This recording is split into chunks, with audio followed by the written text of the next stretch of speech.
Assalamualaikum warahmatullahi wabarakatuh. Saya Anissa Fadilah dengan NPM 2231060300, Prodi Psikologi Islam, dosen pengampu Bapak Agus Devrianto MAG MKom. Baik, saya akan menyelesaikan tugas UTS yang diberikan oleh Bapak Agus Devrianto MAG MKom secara virtual ini. Pertanyaannya yang pertama yaitu sebutkan objek kajian. Soal yang pertama yaitu sebutkan objek material atau objek kajian dan objek formal dalam gerakan keagamaan dalam Islam. Jawabannya yaitu menurut Apendi Asyad dalam bukunya terbitlah IPB Press Ruang Lingkup Agama Islam yang menyangkut 3 aspek pokok pembahasan, yaitu aspek keyakinan atau akidah, aspek norma atau hukum syariah, hingga aspek perilaku atau akhlak.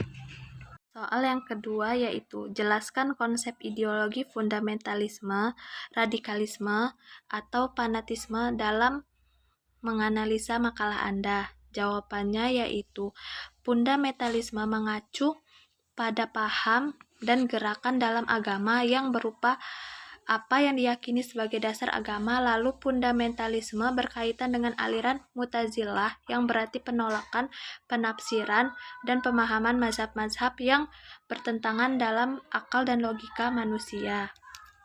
Radikalisme yaitu mengacu dengan gerakan atau pandangan Islam berupa perubahan atau penghargaan sosial dan politik dengan cara kekerasan atau drastis, bahwa yang menganut radikalisme bisa menggunakan kekerasan untuk memaksa individu supaya individu tersebut dapat mengikuti aliran atau pandangan yang mereka yakini.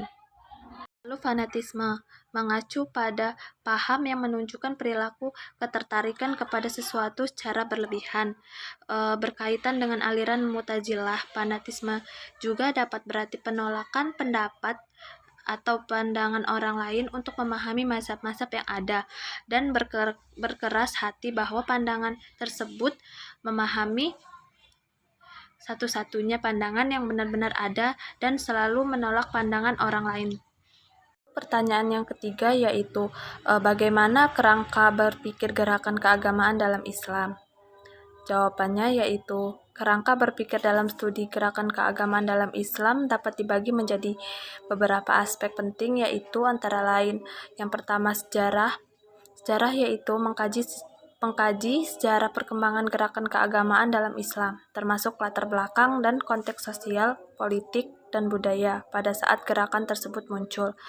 Lalu yang kedua ideologi, yaitu analisis terhadap ajaran dan doktrin keagamaan yang dianut oleh gerakan keagamaan tersebut, termasuk pandangan mereka terhadap agama, masyarakat, dan politik.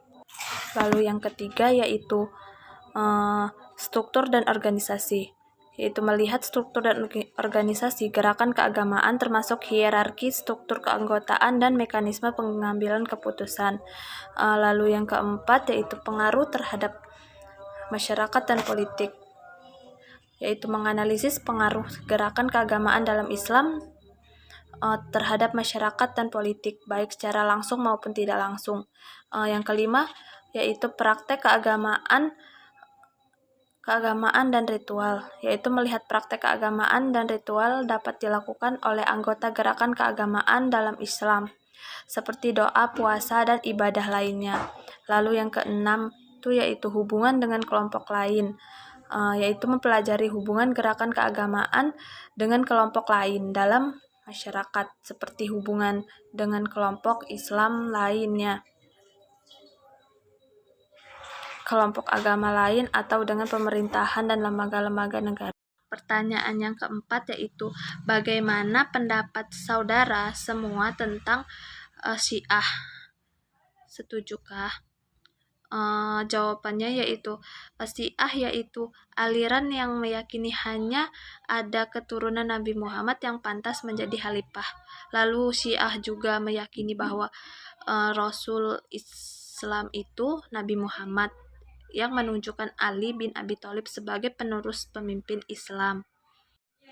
Lalu pertanyaan yang kelima, bagaimana memposisikan diri Anda dalam masyarakat, dalam berbagai aliran dalam keagamaan, khususnya dalam Islam.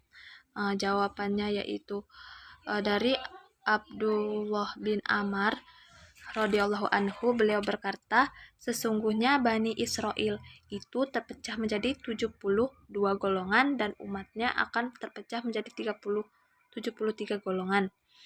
Semuanya itu untuk masuk ke dalam neraka kecuali satu golongan. Para sahabat bertanya, siapa mereka wahai Rasul? Beliau yaitu mereka adalah golongan yang berjalan di atas jalan yang ditempuh oleh aku dan para sahabatku.